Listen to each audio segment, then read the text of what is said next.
Yang terhormat Bapak Ibu Guru Jiwasraya, kali ini saya akan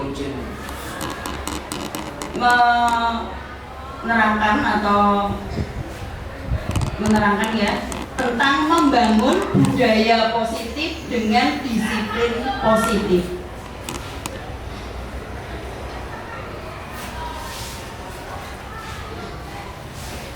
Untuk budaya positif ini sangat penting di sekolah kita.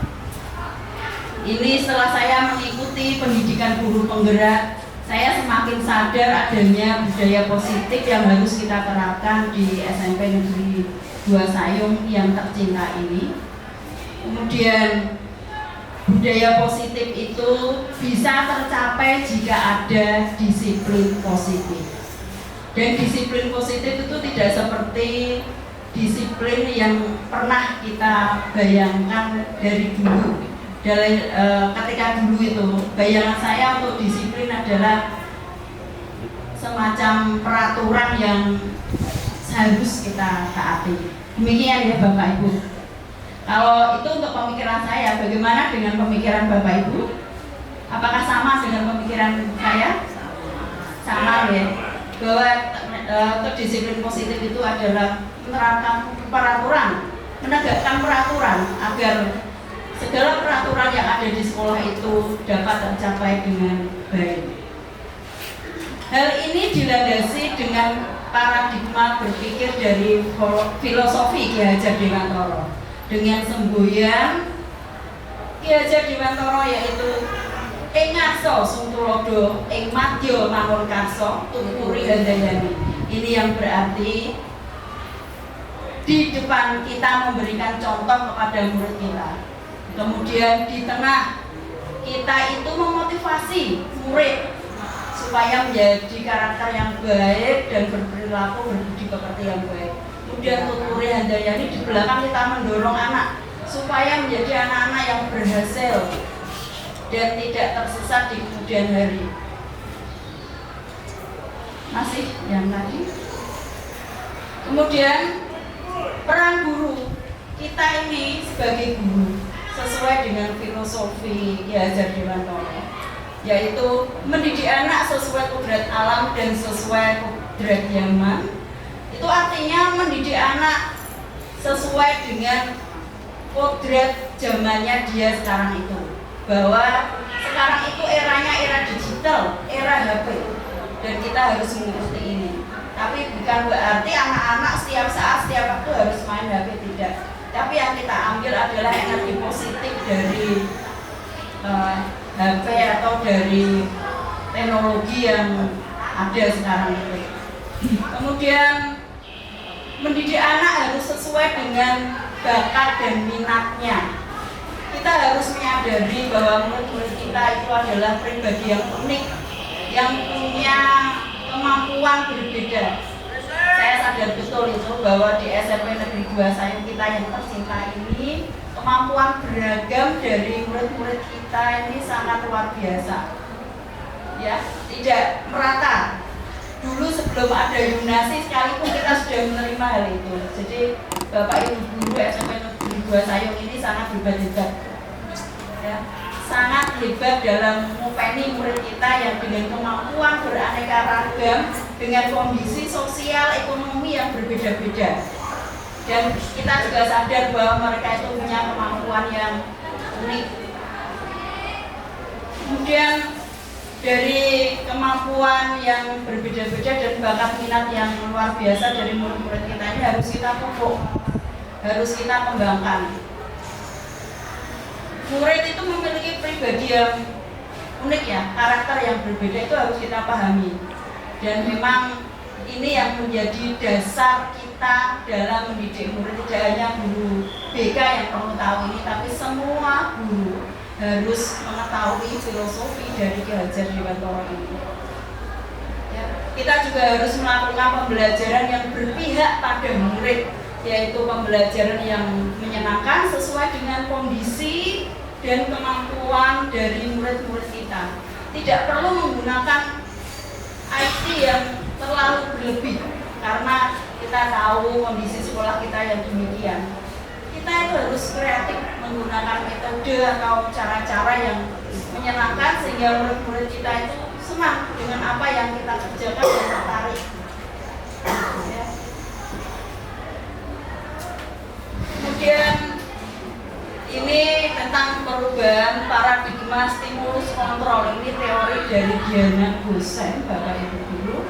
Ini sudah kita dapatkan ketika kita belajar PNM mengenai disiplin positif. Ya, tentang restitusi ini sudah kita baca dan kita berusaha untuk menerangkan. Ini tentang teori stimulus, respon, dan teori kontrol. Stimulus respon, realitas kebutuhan kita sama. Teori kontrol, realitas kebutuhan kita berbeda. Coba kenyataannya sekarang yang kita pakai adalah teori kontrol yang harus kita terapkan, bahwa kebutuhan kita itu berbeda, ya, bahwa murid itu punya kebutuhan yang berbeda-beda, memiliki 5 kebutuhan dasar yang berbeda dan harus kita pahami itu. Sebelum saya belajar dengan CGP, dengan pendidikan guru penggerak ini, saya juga berpikiran seperti yang dulu-dulu itu, bahwa kita itu memiliki kebutuhan yang sama, tapi ternyata tidak. Ternyata murid itu memiliki kebutuhan dasar yang berbeda dengan kita dan kondisi yang berbeda dengan kita. Tidak bisa kita samakan dengan zaman kita dulu. Kita tidak bisa mendidik anak dan kita sesuaikan dengan zaman kita ketika kita sekolah dulu, tidak bisa seperti itu zaman kita. Malah nanti anak-anaknya malah bisa melawan kita. Kemudian untuk yang stimulus respon, semua orang melihat yang sama. Teori kontrol, setiap orang melihat, memiliki gambaran yang berbeda, bahwa setiap orang itu memiliki pandangan dan pikiran yang berbeda-beda. Ini harus kita pahami, bahwa setiap manusia itu memiliki pandangan yang berbeda-beda, memiliki pemikiran, dan harus kita hormati satu dengan yang lain. Tidak boleh kita memaksakan pikiran kita ke orang lain. Kemudian yang ketiga, kita mencoba untuk yang stimulus respon. Kita mencoba mengubah orang agar berpandangan sama dengan kita. Untuk teori kontrol, kita berusaha memahami pandangan orang lain tentang dunia. Kita harus memahami gambaran dari pandangan murid kita tentang bagaimana mereka itu melihat dunia mereka saat ini. Itu harus kita pelajari sekarang. Sebagai guru itu memang sekarang ya tuntutannya berat. Kita harus menanamkan karakter yang baik dengan situasi teknologi dan pengaruh globalisasi yang sangat luar biasa. Ini memang sangat sulit, tapi ini perlu kita coba. Kemudian yang keempat, perilaku buruk dilihat sebagai suatu kesalahan. Untuk teori kontrol, semua perilaku memiliki tujuan. Ini kadang saya terapkan sendiri di anak-anak kita ya. Ada yang perilakunya itu tidak sesuai aturan, berarti mereka itu ada tujuan tertentu dari sini.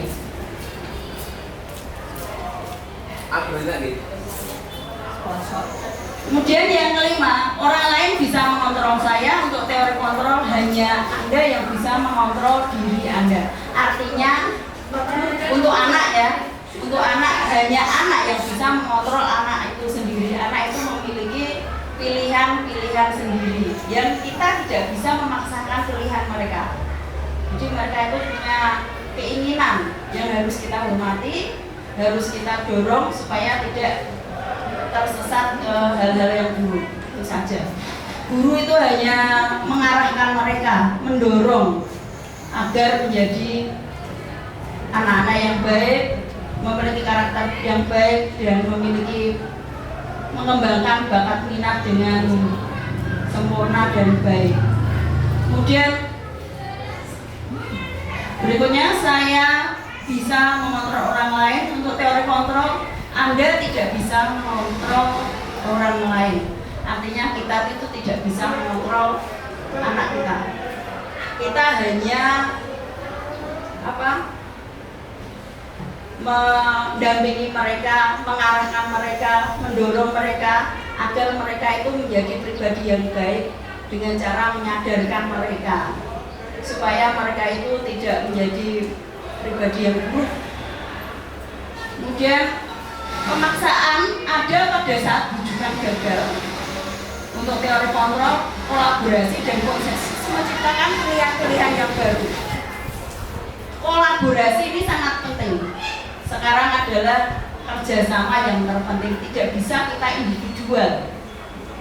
Untuk generasi yang terbaru itu harus ada kolaborasi, kerjasama. Karena dengan kerjasama itu ada keberhasilan. Tidak bisa kita egois sendiri-sendiri. Kemudian model berpikir menang kalah, model berpikir menang-menang. Model berpikir menang kalah itu artinya mesti ada yang menang, ada yang kalah. Kita yang menang, murid yang kalah. Tapi kalau teori kontrol tidak demikian, tapi kita menang sesuai dengan keinginan kita, murid juga memiliki karakter yang baik sesuai dengan keinginan kita juga.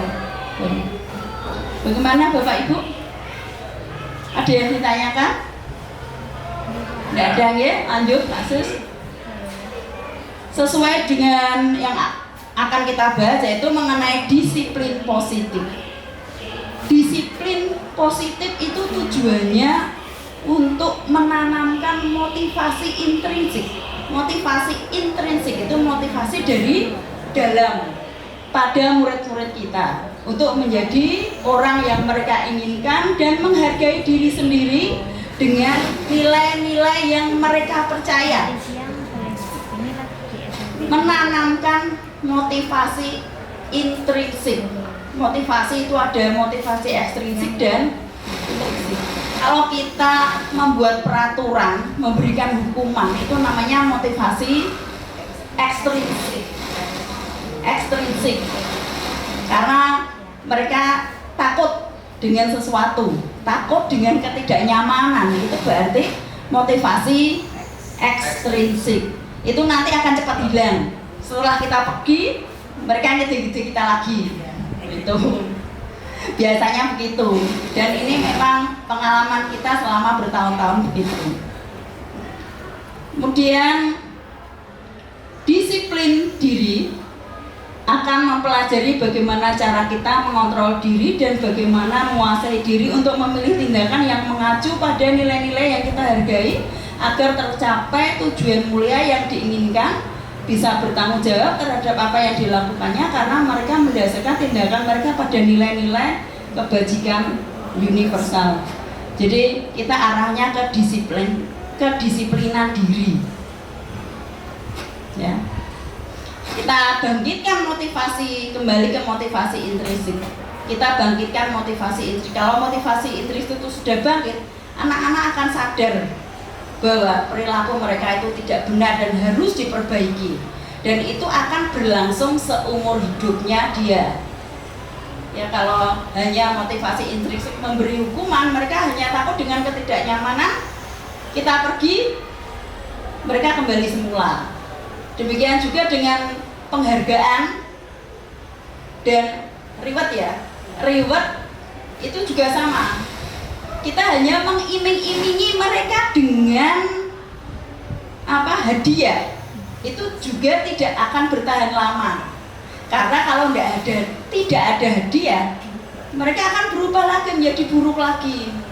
Karena motivasi dari mereka adalah ingin mendapatkan hadiah. Itu namanya motivasi ekstrinsik juga. Yang paling bagus adalah motivasi intrinsik dari dalam diri sendiri, ya, kesadaran. Ketika saya belum menjadi guru penggerak, saya belum memahami dengan materi ini. Setelah saya dapat materi ini sangat luar biasa. Ada banyak pencerahan pada diri saya, Bapak Ibu. Terus terang saja begitu. Ya, saya sadar saya sering memberi hukuman pada anak dan galak pada anak. Ternyata setelah saya mengikuti materi ini, semuanya agak saya ubah sedikit-sedikit. Ya, sudah mulai saya tata. Saya ingin anak-anak sadar. Dan kesadaran itu berlangsung untuk seumur hidupnya. Pengen saya begitu. Walaupun sulit memang, tapi kita coba. Ya, itu keinginan saya. Walaupun memang sulit dengan kondisi murid kita yang demikian, dengan karakter yang berbeda, sosial ekonomi yang berbeda, bermacam-macam, memang sulit ya. Tapi harus kita coba. Kemudian sebagai pendidik, tujuan kita adalah menciptakan anak-anak yang memiliki disiplin diri, sehingga mereka bisa berperilaku dengan mengacu pada nilai-nilai kebajikan universal dan memiliki motivasi intrinsik bukan ekstrinsik.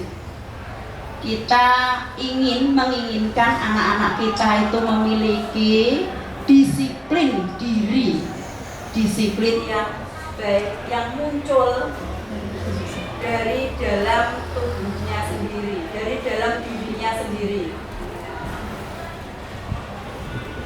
Selamat pagi Pak Operator.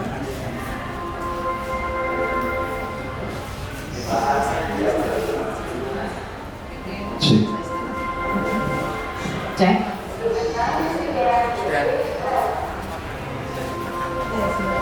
Demikian ya Bapak Ibu. Next.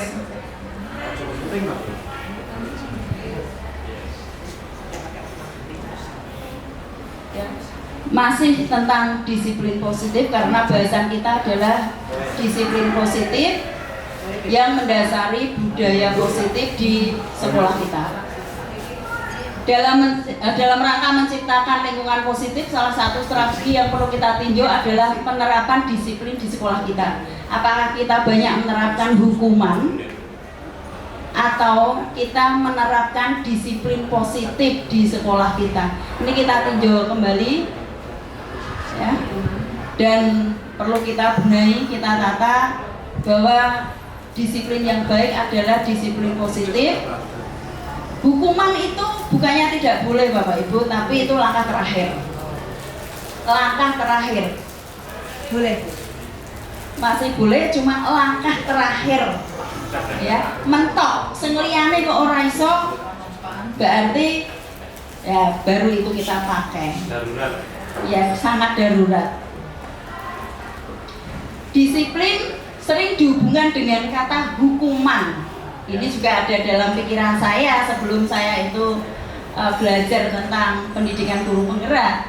Kemudian disiplin itu bisa, kalau disiplin diri berarti bertanggung jawab terhadap apa yang dilakukan, karena mereka mendasari tindakan mereka pada nilai-nilai kebajikan universal. Disiplin diri ini kita menekankan tanggung jawab pada anak-anak. Misalkan anak-anak itu pakaiannya tidak rapi, mereka harus bertanggung jawab untuk selalu berpakaian rapi. Ini sering kita lihat pada anak-anak kita, pakaiannya kan selalu keluar untuk yang anak laki-laki. Ini kita perlu mendisiplinkan positif anak-anak dengan menyadarkan mereka, ya, bagaimana kita guru SMP Negeri 2 Sayung yang tercinta ini bisa mendisiplinkan dan menyadarkan anak-anak kita untuk selalu berpakaian yang rapi. Ini memang sulit, itu saya sadar betul itu. Hal yang paling mudah adalah hukuman, tapi mindset itu harus kita ubah. Yang paling mudah adalah hukuman, tapi mindset itu harus kita ubah. Kita tanamkan tanggung jawab. Hukuman dengan sanksi, bedanya kan tinggi. Kalau hukuman dengan sanksi, hukuman itu kan karena dia tidak mematuhi peraturan, berarti dia mendapatkan sanksi. Sanksi itu akibat dari hukuman. Titik tadi bahwa wali kelas atau guru mapel menyepakati, membuat kesepakatan dengan anak memunculkan kesepakatan sendiri dengan berdiskusi, kemudian dipresentasikan.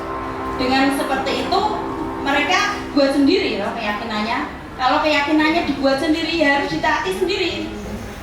Ya, jangan dilanggar, mau dibuat sendiri kok dilanggar. Tidak hanya sekedar kata-kata yang tidak bermakna. Nah, kalau melanggar?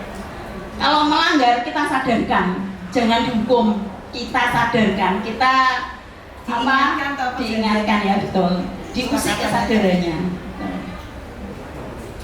Nilai-nilai kebajikan ini yang saya tulis di sini yang sesuai dengan profil pelajar Pancasila, itu diantaranya mandiri, bernalar kritis, berkebinekaan global, bergotong royong, kreatif. Hal ini mengandung banyak dari nilai-nilai kebajikan. Kalau mandiri itu anak-anak harus bisa mandiri, artinya mereka harus berpikir mandiri. Garap tugas orangnya gerge koncone, itu termasuk kan mandiri. Bernalar kritis, mereka bisa menyikapi pengaruh buruk yang ada di HP atau di lingkungan sekitar dengan pengaruh yang baik. Itu namanya bernalar kritis. Dan tugas kita sebagai guru adalah ini, mendorong adanya nilai-nilai kebajikan ini supaya anak-anak bisa menerapkan dan bisa memilikinya. Ya, seperti bernalar kritis, saya ulang lagi, itu mereka akan berpikir karena memiliki nalar kritis yang baik, mereka akan pikir, oh ini yang ada di HP buruk, berarti tidak dilaksanakan. Ini yang ada di lingkungan sekitar pengaruhnya buruk, saya tidak akan menirunya. Yang ditiru adalah hal-hal yang baik. Dan untuk menumbuhkan itu memang saya sadar betul sulit Bapak Ibu, tapi perlu kita coba, harus kita coba mulai sekarang. Kalau tidak ya kapan lagi gitu. Karena memang kondisi anak-anak zaman sekarang ternyata sosialnya, mentalnya berbeda dengan kita dulu. Kalau kita dulu dipentalangin tok langsung takut, zaman sekarang tidak, malah kita DDD. Iya, makanya kita dekati dengan cara-cara seperti ini. Kita sadarkan mereka dengan kata-kata yang positif, kata-kata yang membangun. Berkebinekaan global, mereka akan menghargai teman-temannya yang luar daerah dan sebagainya, dan tidak dan mereka tidak akan jahili temannya, itu membuli. Itu ya juga perlu kita camkan. Anak-anak kita kan banyak yang seperti itu. Ono positif dibully, digeger. Itu yang harus kita tanamkan pada anak. Jangan melakukan hal yang seperti itu. Tapi kita hargai anak, kita hargai teman-temannya itu. Hargai juga guru. Termasuk kalau diterangkan itu, mereka harus memperhatikan. Itu kan termasuk salah satu penghargaan, toh, saling menghargai. Karena anak-anak itu kalau diterangkan kadang ngomong sendiri. Bergotong royong, saling bekerjasama dengan teman-temannya untuk membuat sebuah tugas, untuk piket setiap harinya, itu juga salah satu gotong royong. Kemudian kreatif, ya, makanya kurikulum Merdeka itu ada P5 ini untuk mendorong kreativitas dari murid-murid kita sendiri. Bagaimana murid-murid itu tidak hanya sekedar teori-teori, tapi murid-murid itu bisa praktek, membuat sesuatu, menghasilkan sesuatu yang bagus dan berguna untuk mereka di kehidupan, ya, masa depannya. Next.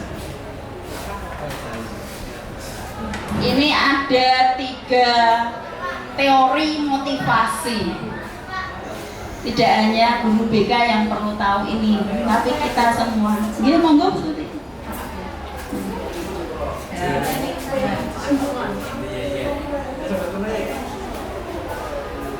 Motivasi perilaku manusia ini ada 3. Yang pertama, menghindari ketidaknyamanan atau hukuman. Kalau kita di sekolah, anak-anak itu menjadi baik kalau mereka hanya untuk menghindari hukuman atau ketidaknyamanan. Ini tidak akan berlangsung lama.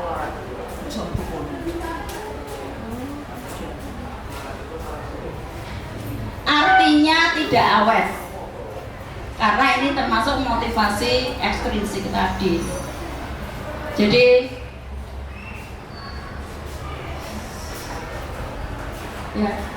Jadi untuk murid-murid kita, kalau terlalu banyak hukuman, ya perlu kita sadari, ya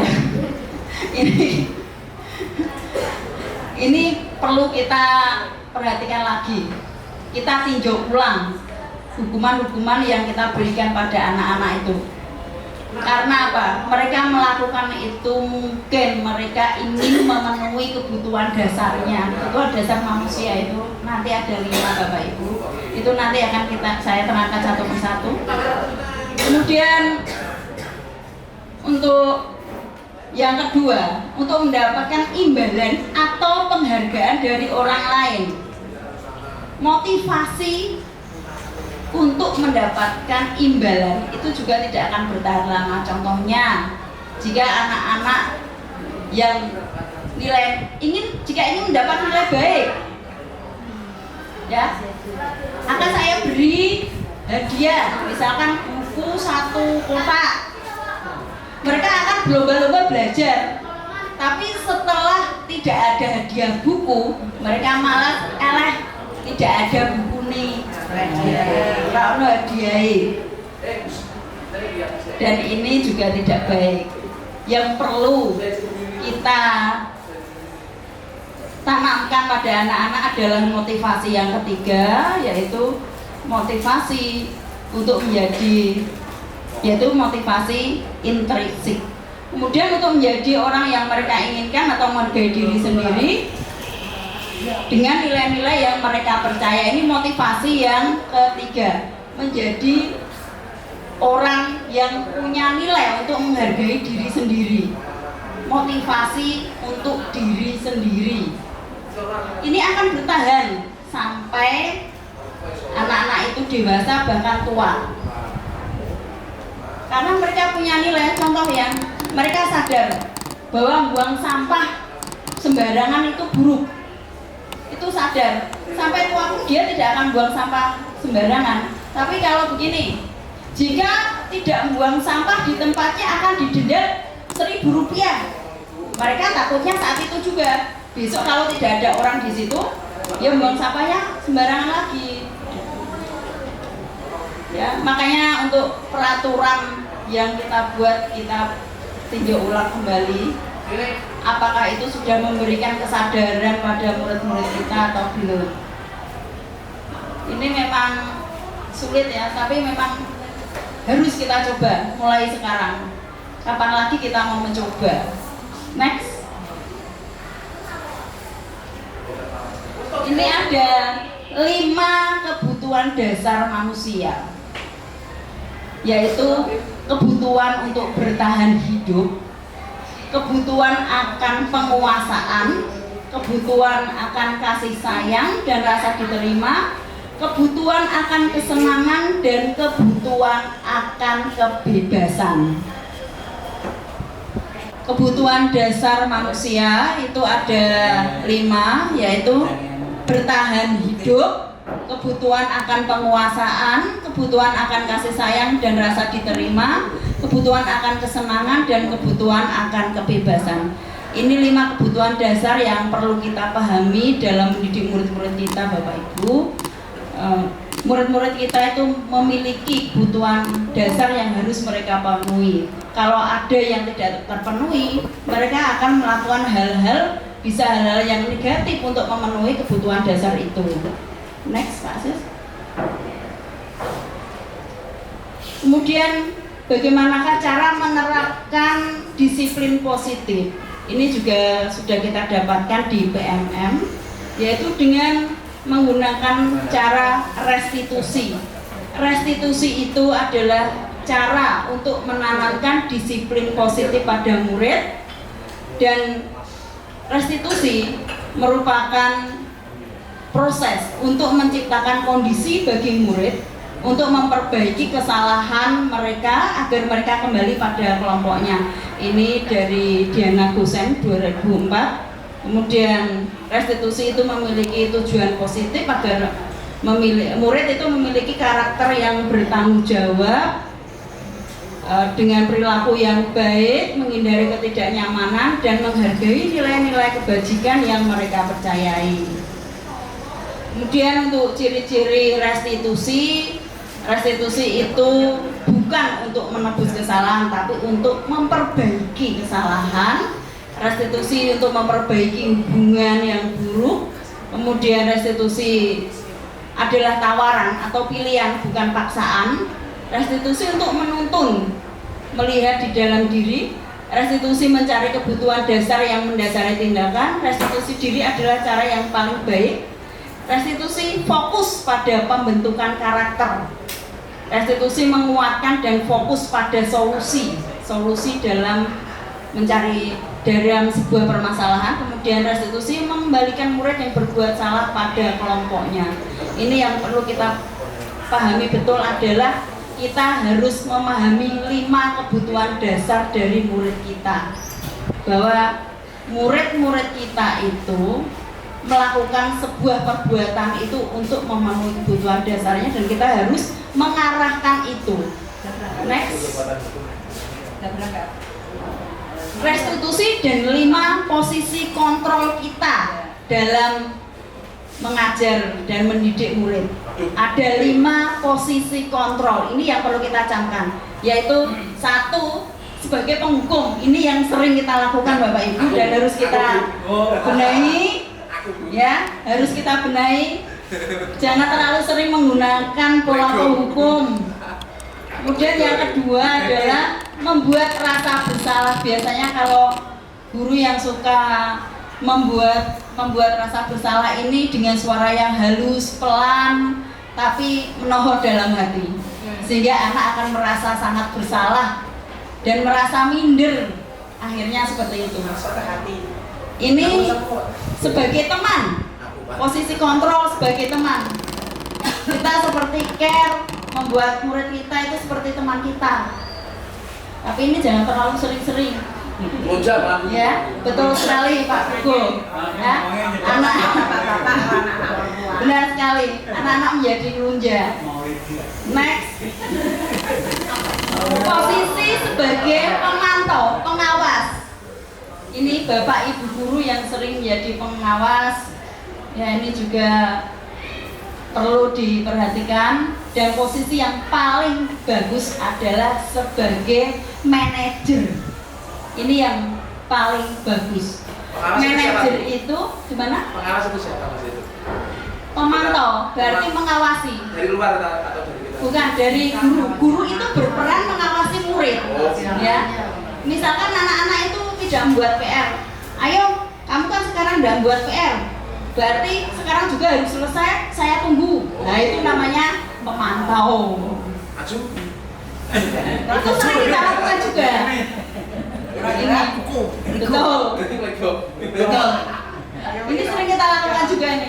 Kemudian yang paling bagus adalah sebagai manajer, kita mendidik anak untuk bertanggung jawab, menyadari kesalahannya dan memperbaiki kesalahannya.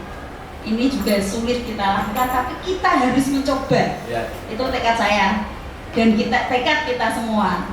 Harus kita coba. Next. Dua kemangan ayam deh sampai. Untuk mengawali restitusi, kita bentuk keyakinan kelas dulu. Ya, kita bentuk keyakinan kelas dulu.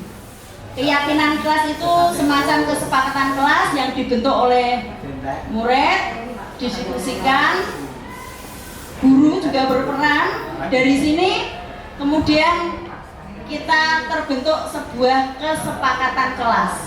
Dan kesepakatan itu jangan terlalu banyak. Kalau terlalu banyak nanti muridnya membacanya bingung. 3 sampai 7 atau 10. Ya, paling banyak 10. Dan ditempatkan di tempat yang jelas. Ditempatkan yang jelas, terbaca setiap hari dengan dibuat yang bagus. Supaya anak-anak itu setiap saat, setiap waktu bisa membaca dan menerapkan, tidak hanya sekedar kata-kata yang tidak bermakna, tapi harus diterapkan. Ini contoh dari keyakinan kelas dengan kata-kata yang lebih abstrak, ya, yang seperti ini.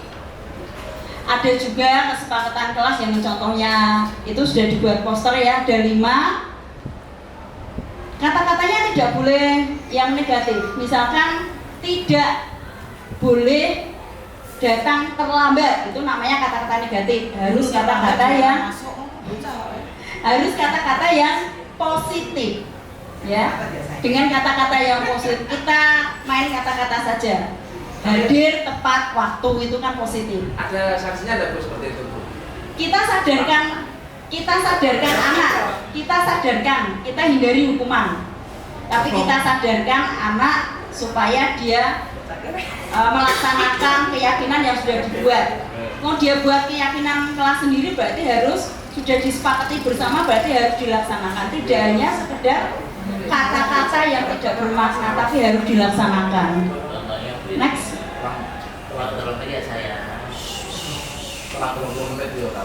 Ini kemarin sedikit contoh ya, saya membuat contoh keyakinan kelas di 9E.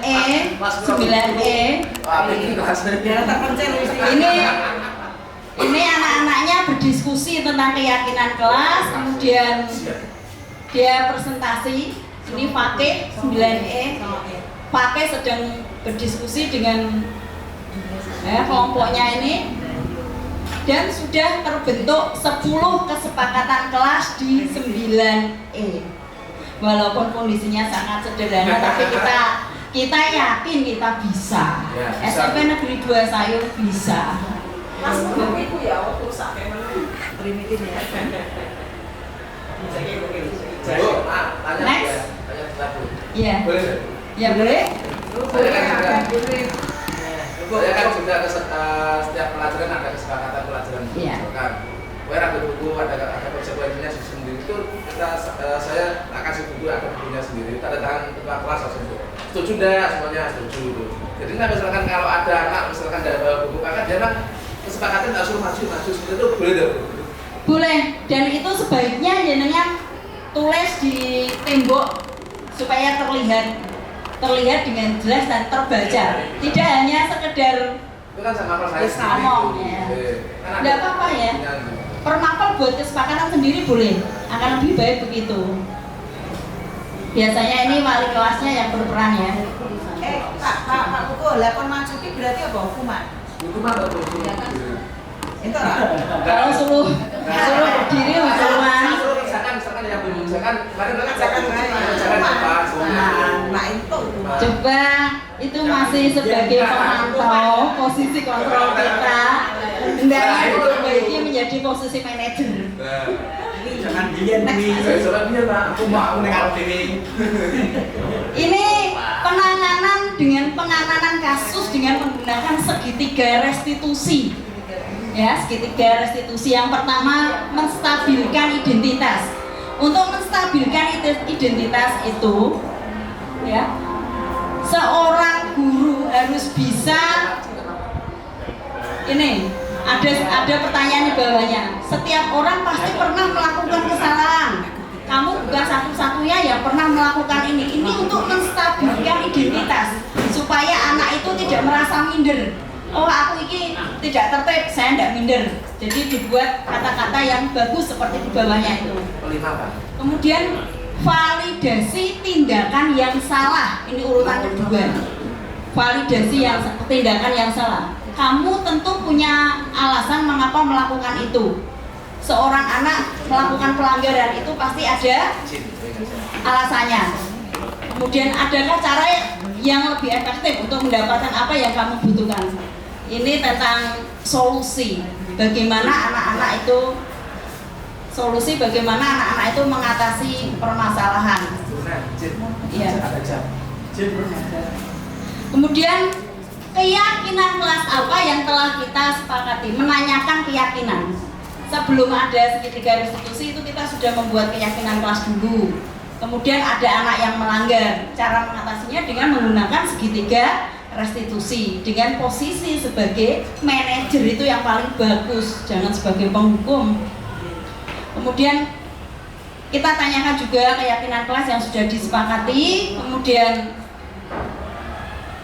kamu ingin menjadi orang yang seperti apa? Ini kata-kata dua contoh pertanyaan dalam penanganan kasus segitiga restitusi. Next. Kemudian ini langkahnya ya, dan teori kontrol yang sudah ini menstabilkan identitas.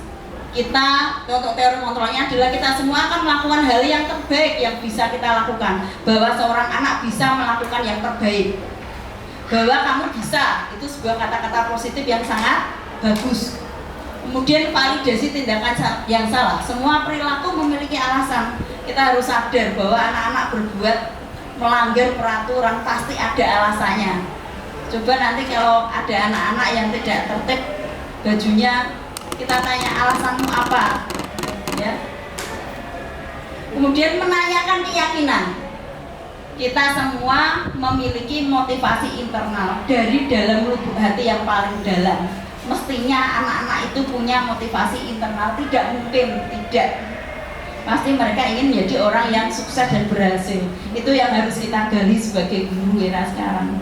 Ya, Bu. Misalnya kan itu kan anak misalnya tidak kita biasa, kita terlalu lunak. Contohnya kayak Nida misalnya. Iya, betul. Itu kan kadang kan tidak segala sampai gede.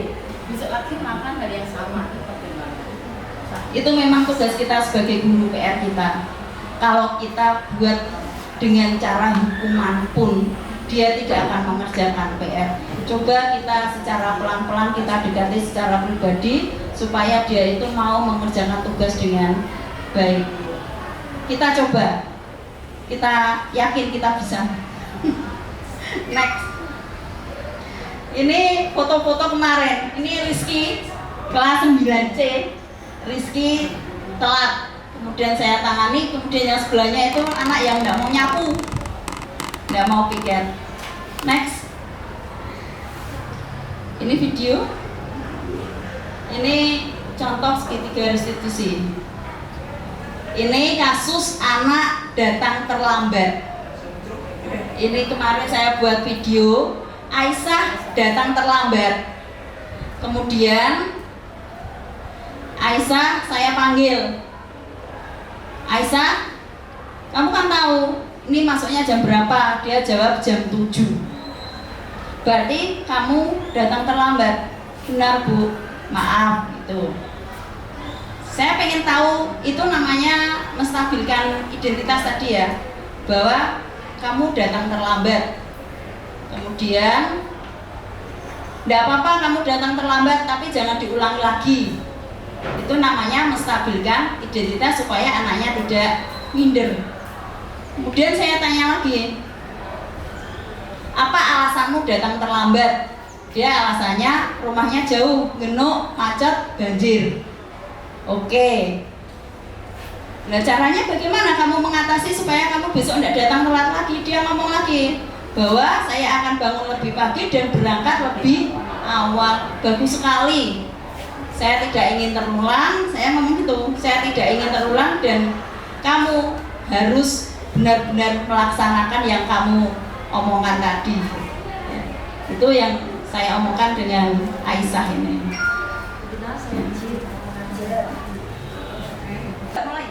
Demikian Bapak Ibu guru yang hebat, ini disiplin positif yang membangun budaya positif di SMP Negeri 2 Sayung. Bagaimana penerapannya di SMP Negeri 2 Sayung, ini kita harus pikirkan bersama untuk kemajuan murid-murid kita. Bagaimana? Apakah ada pertanyaan dari Bapak Ibu. Terima kasih. Sehubungan dengan penanaman kedisiplinan diri kepada anak, ini kadang-kala menjadi sebuah dilema. Kadang-kala yang menjadi masalah adalah anaknya tetap itu saja. Kadang yang bermasalah, kadang kita sudah mencoba untuk pendekatan pribadi, dia punya alasan yang lain. Besok lagi kita tanya alasan yang lain lagi. Nah, menghadapi siswa seperti ini, apa yang harus kita lakukan? Kita sebagai manajer kan yang kita harapkan, kita sebagai manajer apa yang harus kita lakukan? Sementara itu dulu. Terima kasih. Terima kasih Pak Gun atas pertanyaannya. Ini memang benar, yang melanggar kedisiplinan adalah anak yang itu-itu saja. Kita harus menerapkan segitiga restitusi sebagai manajer, posisi kontrol sebagai manajer. Kita panggil secara terpisah, jangan di kelas. Kalau panggil anak jangan di kelas. Benar Bu Yatni ya, ada ruang tersendiri, ruang BK. Betul. Kita panggil sendiri supaya tidak ada teman yang tahu. Masalahnya kalau ada temannya itu pasti temannya komen atau apa itu biasanya. Ya, kita dari hati ke hati. Kita ini apa? Anak-anak itu kita tanya apa yang menjadi alasan dia sering melakukan pelanggaran aturan itu. Apakah alasannya?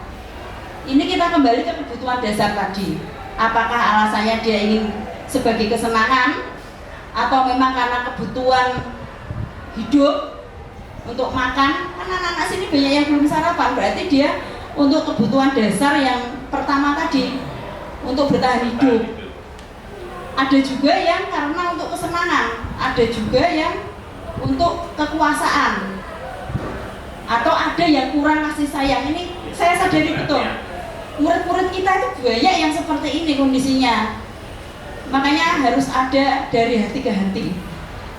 Kemudian setelah ada penstabilan identitas, validasi kesalahan, kemudian kita tanyakan keyakinan keras yang sudah kita sepakati. Dan itu memang tidak boleh di tempat banyak orang, kita harus panggil sendiri. Jadi kita coba aja. Memang sulit.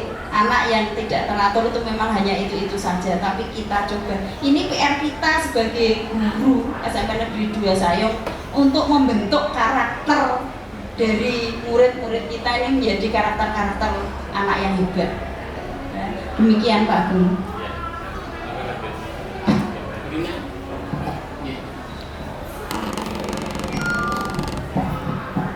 Terima kasih pada Bu Rina yang memberikan banyak pengalaman. Kalau untuk saya bukan bertanya, namun mungkin sebagai himbauan atau masukan. Ya.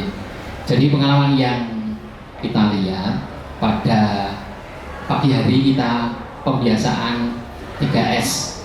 Dan ini sudah bagus dan mohon tolong untuk Bapak Ibu yang bertugas 3S ini bisa tidak segan-segan menyuruh anak apabila masuk di gerbang sekolah ini ada anak yang mungkin tidak dimasukkan bajunya atau mungkin tidak menggunakan apa. Nah ini, tapi kelanjutannya juga ada. Contoh misalkan Nyun Sewu, ini kita sebagai pribadi mungkin jangan segan-segan untuk menegur anak pada saat kita mau berangkat ke kelas atau bagaimana, sehingga anak itu menyambung dari gerbang kemudian ke jalan dan ke kelas itu akan bersambung untuk istilahnya untuk ini pemberitahuan pada anak, sehingga anak-anak itu nanti dengan sendirinya akan terbiasa.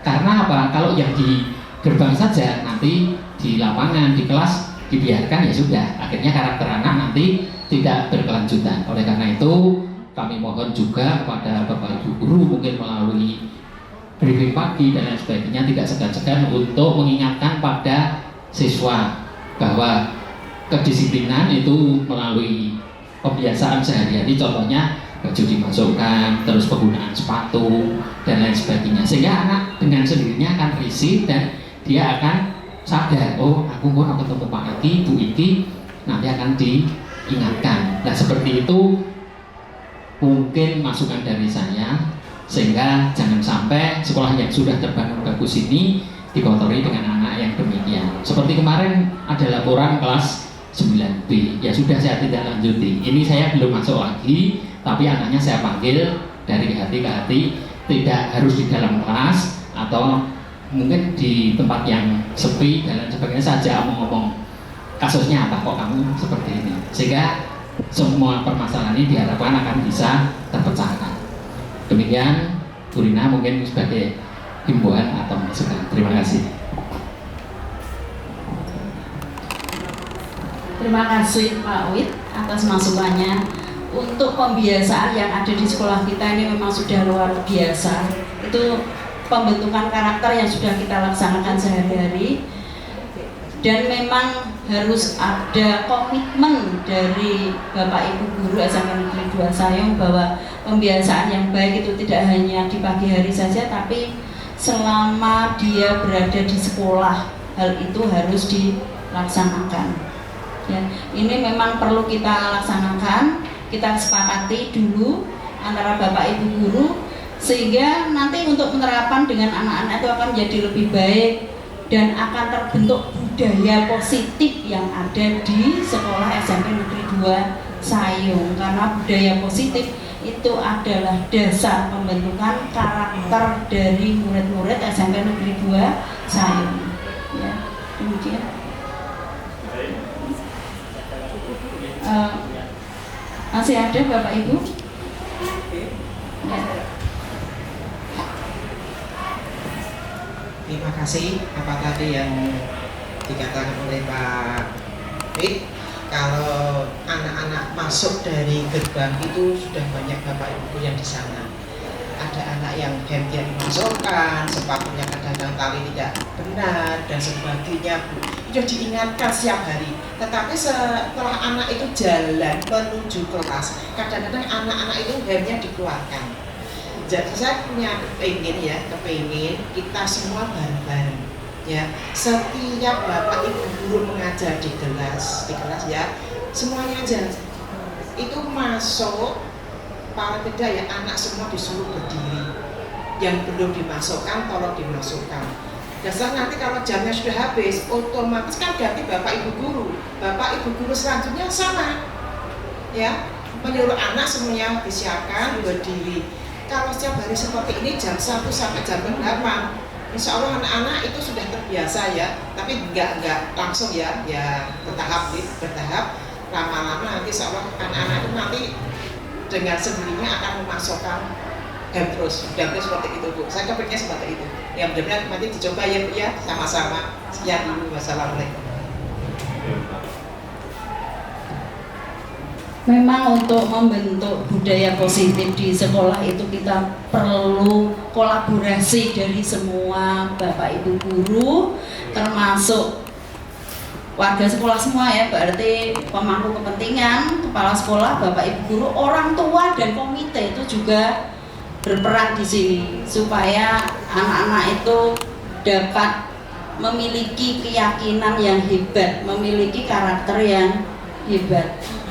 Jadi kita memang harus yakin bahwa kita itu bisa mendidik anak-anak sesuai filosofi dari Ki Hajar Dewantara, ya, yang sesuai dengan bakat minat, sesuai zaman dan sesuai kodratnya. Kemudian kita harus berkolaborasi dengan semua warga sekolah untuk menanamkan karakter murid-murid kita, dan itu tidak akan berhasil tanpa kerjasama dari Bapak Ibu guru semua. Ya, demikian Bapak Ibu guru, ada pertanyaan lagi? Sampun ya? Dengan keberadaan kondisi lingkungan, ini kadang-kadang terbawa arus, Nah, bagaimana untuk mensiasati supaya Bapak Ibu guru yang kadang-kala kata terbawa arus melihat situasi anak yang sedemikian rupa, kadang-kala yang muncul kadang-kala emosinya, bukan ilmu yang dia dapat dulu. Itu kesannya kok bentengnya kurang begitu loh. Nah, ini bagaimana untuk mensiasati kondisi kita yang terbawa arus semacam ini supaya kita tidak menjadi sebuah permasalahan bagi kita sendiri. Gitu tuh. Memang benar, kalau berada di kelas itu kita kadang-kadang terbawa emosi, itu yang harus kita tekan. Kita tekan emosi kita sadar bahwa anak kita itu karakternya unik dan luar biasa. Ini kita tekan sedalam-dalamnya. Ya itu ya anak itu. Betul. Ini tugas kita sebagai seorang pendidik untuk membentuk karakter mereka dengan berbagai cara-cara yang baik ya tentunya. Dan kita terapkan segitiga restitusi. Posisi kontrol guru tadi yang paling baik adalah manajer, ya. Jangan sebagai penghukum. Penghukum adalah langkah terakhir, kalau sangat tidak bisa, baru itu kita gunakan. Tapi yang paling bagus adalah sebagai manajer. Untuk itu memang harus kita camkan dan kita sadari. Dulu saya sebelum ikut guru penggerak juga yang paling gampang itu sebagai penghukum, anak cepat manut. Tapi setelah saya ikut ini pendidikan guru penggerak, saya jadi sadar bahwa ternyata selama ini saya salah cara menangani anak. Anak tidak boleh dihukum, tapi kita sadarkan mereka dengan segitiga restitusi. Tapi itu pun sulit, sangat sulit. Tapi itu memang harus kita laksanakan untuk mendidik anak-anak di era sekarang, di era 5.0 ini kalau saya menyebut era-era HP, era HP yang informasi global itu tidak terbendung. Ini yang harus kita pahami betul. Kita dengan cara keras, cara penghukum, malah anak-anak menolongi kita. Ini yang tidak bisa dibiarkan. Kita coba dengan cara-cara yang baik tadi, dengan segitiga restitusi, disiplin positif, posisi manajer tadi, ya, supaya anak-anak kita itu bisa sadar dan memahami tentang kebutuhan dasarnya, sehingga dia itu mampu untuk berpikir bernalar kritis bahwa dia akan meraih masa depan jika dia berperilaku yang baik dan berbudi pekerti yang baik. Jangan sampai tersesat dengan pengaruh-pengaruh buruk. Itu yang harus kita arahkan. Kita ini kan guru, ya, guru yang harus mendorong murid, memberi contoh dan memotivasi murid sesuai dengan filosofi Ki Hajar Dewantara tadi. Dan kita itu wajib mengarahkan anak menjadi anak-anak yang berbudi pekerti luhur, dengan dimulai dengan pembiasaan sekolah kita yang sudah sangat luar biasa ini pembiasaan ini kita teruskan, kita laksanakan setiap hari dengan komitmen yang baik. Itu nantinya akan mengubah pola karakter murid kita. Demikian ya Bapak Ibu, ya. Saya akhiri dulu. Terima kasih atas sharingnya dan kehadiran Bapak Ibu guru yang hebat. Wassalamualaikum warahmatullahi wabarakatuh.